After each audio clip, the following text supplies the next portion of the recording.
ata, no? Since 1970s ba yan?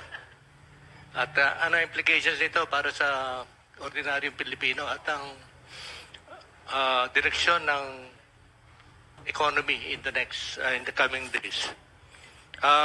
Iniintay din natin si Attorney Dino De Leon para magbigay siya ng opinion tungkol sa kaso ni plunder case na nakafile sa Sandigan Bayan by the Office of the Ombudsman. At it appears na malapit na ang arrest warrant kung nandun na sa Sandigan Bayan ng ang complaint. Sige, umpisa natin kay Congressman Joel Chua. At dahil limited ang oras niya ngayon, may ibang appointment. Give us an idea kung ano yung expect ng publiko sa start ng ng trial sa Lunes. Magandang umaga po sa inyong lahat. The long wait is over. Sa Lunes ay inaasahan po natin magsisimula na ang trial na matagal nang inaantay ng ating mga kababayan. Sa July 6, alas 2 ng hapon, ang simula po nito. Inaasahan po natin na sa Lunes magkakaroon ng opening statement ang magkabilang opposing camps, no, sa parte ng prosecution at sa defense. At hopefully sa Lunes ay mareresolba na rin po yung mga pending motions na amin pong inihain sa impeachment court.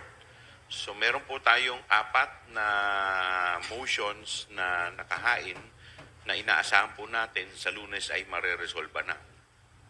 Isa po dito yung paggamit ng wikang Tagalog at Ingles para po mas maunawaan ng ating mga kababayan kung ano po talaga ang nagaganap sa loob po ng impeachment court habang nililitis po ang ating Vice Presidente. Pangalawa na motion na nakahain, ito po ay yung payagan na 3 araw bago isalang ang testigo, mabigyan ng notice ang magkabilang party. Ikatlo, ang isa po sa mga motion na nakabinbin ay bigyan din ng pagkakataon na ang prosecution, ang public prosecutor at saka ang private prosecutor ay mapayagan na mag-examine ng testigo. So sa kasalukuyang rules kasi, isa lamang po ang inaalaw na mag-examine ng testigo. So ang inihiling po namin na sana mabigyan ng pagkakataon na 2. So isang public at saka isang private prosecutor. Ang isa pa po na inaantay po natin lahat ay yung pagbubukas po ng mahiwagang box na hanggang ngayon po ay hindi pa rin po na bubuksan at namamarkahan. Kaya inaasahan po natin na ito po ay mareresolba na po sa darating po na Lunes. So maraming salamat po. Dong, alam ko kaya alis ng maaga kaya didiktikin ka na namin ng tanong. Isa sa matagal ng pangamba sa paniningil ng pananagutan sa mga Duterte, yung seeming popularity nila sa masa. May makabanta na magkakagulo daw. Kapag ito'y inalis sa pwesto, sinuspindi, may magpi-people power at pababagsakin kung sino man ang administrasyon. Ano ang inyong, paano may kukunik ito? Yung bang naganap ng Martes, na bigla ang supposedly malawak ang rally, at sa kasagsagan ng rally, ang Panguli umalis ng bansa, na tila hindi nagpakita ng pagkabagabag na maaaring maganap politically. Ito ba'y lalong nagpatibay sa result ng mga naniningil ng accountability sa Duterte na hindi na kayang ligligin? Hindi tayo banana republic. Ang Pilipinas ay matatag politically ang mga institusyon. Masasabi ko po na siguro malaking bagay po, no, na namulat yung tao nung tayo po ay nag-conduct ng committee hearing sa Committee on Justice kung saan nakita po ng kababayan natin ang mga ebidensya. So marami po ang nagtatanong At panahon na siguro, isa sa mga gusto ng mga tao ay matuldukan na itong issue ng impeachment, masimulan ang paglilitis at matapos na ang paglilitis at makita ng mga kababayan natin ang mga ebidensya. Lumalabas po, meron po kaming nakitang survey, 82% ng ating mga kababayan ay sang-ayon sa impeachment trial. So hindi naman po ibig sabihin na itong 82% ay naniniwala sila na guilty na ang ating Vice Presidente. Pagkos dito po sa 82%, sila ay interesado na makita ang ebidensya at magkaroon na ng tuldok ito pong impeachment trial. So, kaya po marahil isa rin po ito sa dahilan kung bakit parami ng parami ang sumusuporta po dito po sa impeachment trial. At inaabangan na rin po ito ng ating mga kababayan. Itong bago maganap ang unang pagdinig sa impeachment trial, maraming nagsulputan, quote-unquote, yung word na nagsulputan, na mga issue. May maleta, may envelope, kung ano-ano pa. Wala na bang makakapigil, wala nang makakadistract sa isipan ng mga nasa gobyerno, kagaya ninyo, at saka nasa mga mamamayang Pilipino na dapat nang managot. Hindi na kami madidistract ng kahit ano pang mga galaw pang politika. Well, hindi po natin maaalis na maglalabasan maraming fake news na naglalabasan at naniniwala kami na habang sinisimulan itong impeachment at mas umiigting itong trial sa impeachment, mas umiigting din ang mga paninira, mga fake news para ma-divert ang atensyon ng ating mga kababayan dito po sa impeachment. Nang sa ganon, hindi makakuha ng matinding suporta sa ating mamayan. Pero kami po, sa panig po ng prosecution, ay nakafocus lamang kami sa aming gawain, sa aming trabaho, at ang focus lamang namin dito ay mailatag ng maayos ang ebidensya sa ating mga kababayan at makita ng mga taong bayan kung totoo ba o hindi itong mga paratang sa ating Vice Presidente. Dahil alam po ninyo, wala pong pinakamatinding panabla sa fake news kung hindi po ang ebidensya na ilalatag po namin. Okay po, Kong, nakita niyo naman yung marami sa mga ebidensya, no? Naging mahalagang papel niyo sa pagkuha ng ibang mga ebidensyang ito. Sa inyo pong personal na paniniwala, yung mga abogado ng depensa naniniwalang guilty siya. Trabaho lamang ang dahilan kung bakit sila nagtatanggol. Hindi ko po masasagot yan, pero siguro, ano po? Hindi ko po masasagot kung ano po yung kanilang pananaw sa depensa. Basta't kami po, ang trabaho po namin, yun po ang aming gagampanan sa abot po ng aming makakaya. Sige, at this point, Kong, are you very upbeat about yung magiging impact nitong impeachment trial and the evidence na nag-gather nyo would lead to conviction?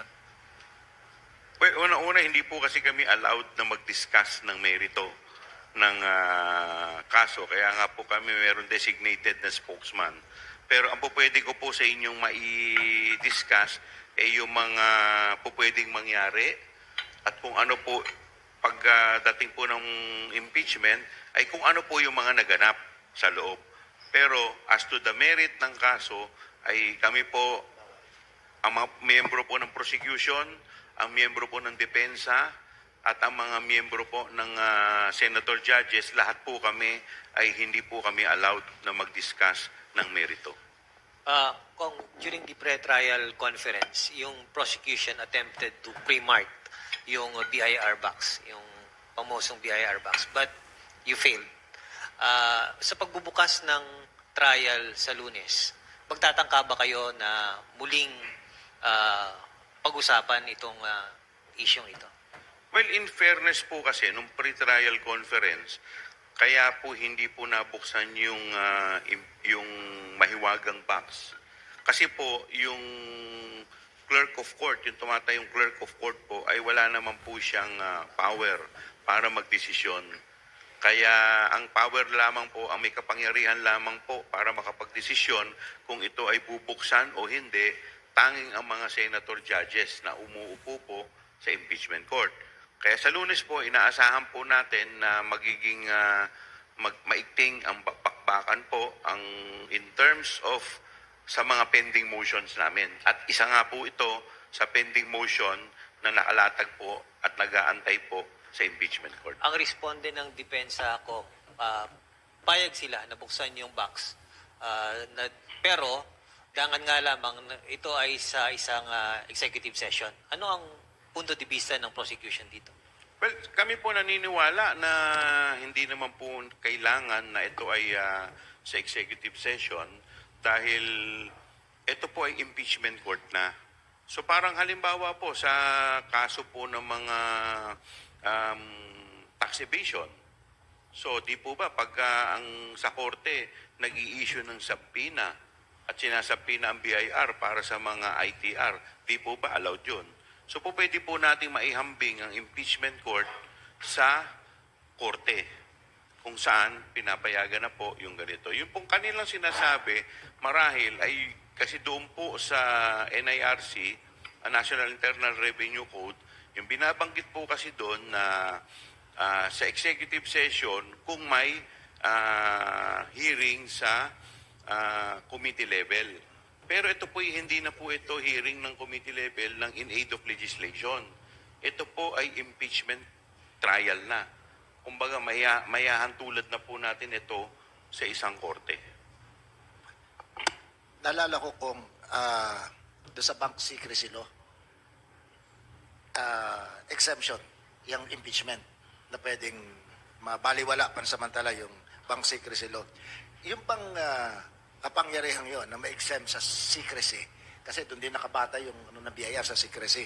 Yan ba'y nakapareho din no, kapang explicitly nabanggit sa saligang batas na pwede sa impeachment trial? Doon kasi sa bank secrecy law, ang pinag-uusapan po kasi doon yung bank account. Yes.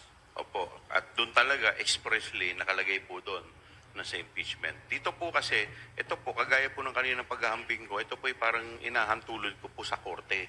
Kung saan ang korte po pwede po magsubpoena ng mga ITR sa BIR.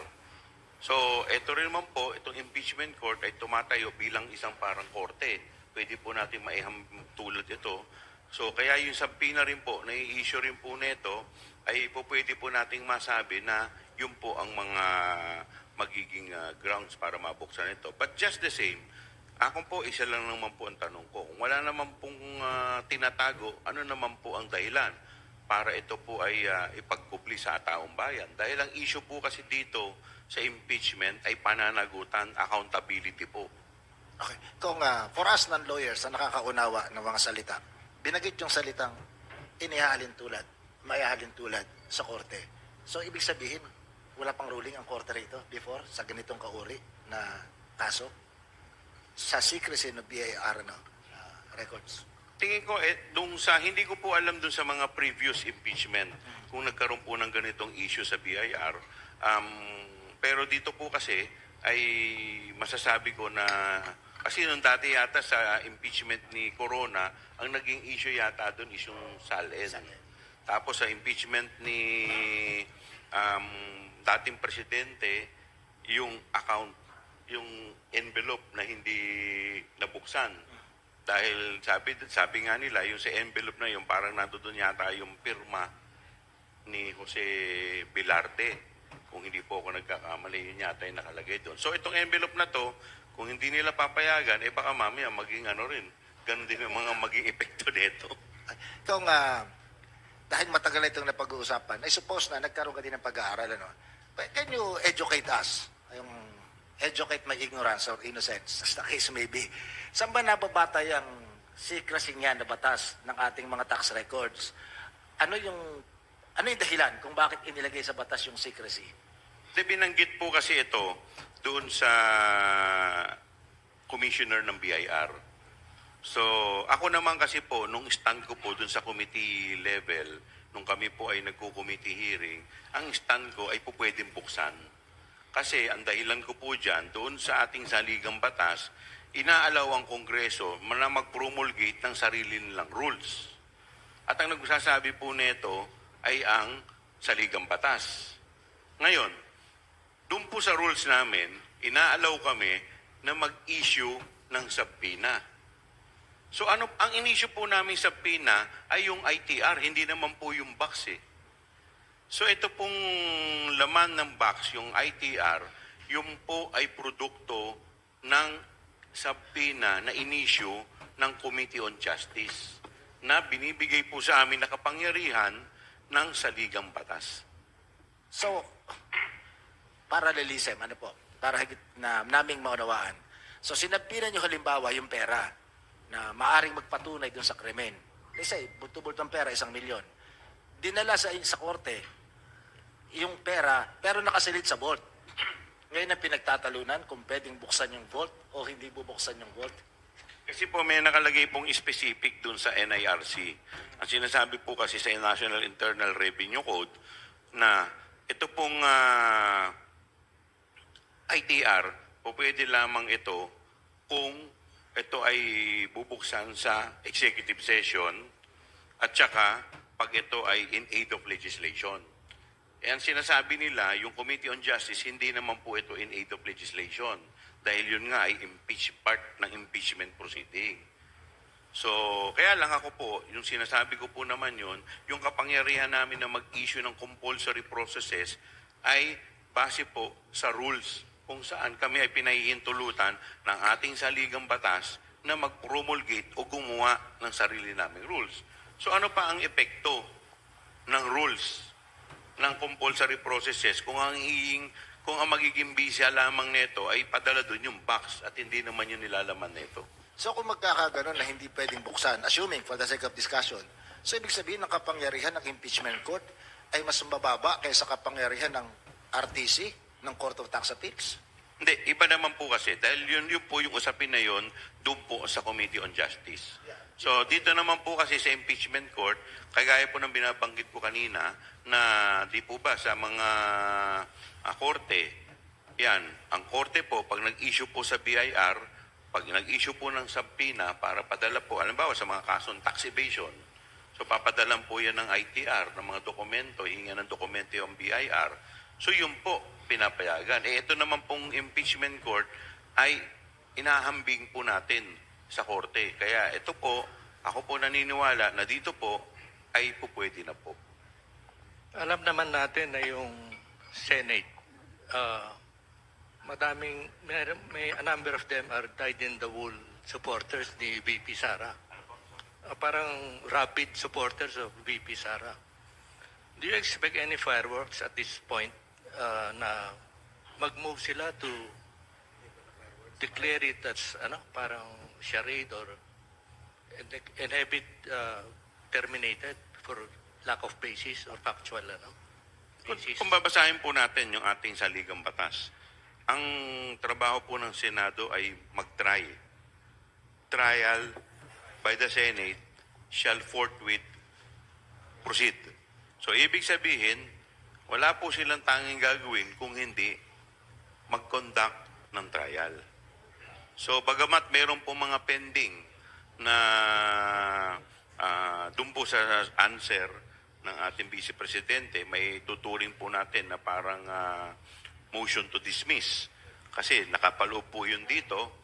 Pero sa amin pong paniniwala, hindi po pwedeng i-dismiss ng Senadong to nang hindi po nagkakandak ng trial. So yung dismissal po, pwede po mangyari yon once nagdesisyon na ang Senado pagkatapos po ng presentation ng ebidensya, pagkatapos po ng trial, mag-render na po ng desisyon ng ating Senado either to convict or to acquit. Pag inakwit po, yun na po yung po pwedeng dismissal. Dagdagan ko lang yung tanong ni Kuya Butch. In 2 days, the trial starts. Real talk. Do you see further attempts by the Vice President's camp to delay itong proceeding? Yung kampo niya, may nakikita ba kayong mga tangkapa? Sa ngayon po, wala naman po akong nakikita pang delay na mangyayari. Dahil 2 days na lang po, sa Lunes na, at mismo yung ating Senate President ay nag-issue na ng kanilang mga summon at tingin ko naman ang Senado ay puspusan na rin ang paghahanda. So any delay, tingin ko ay magiging katawa-tawa na.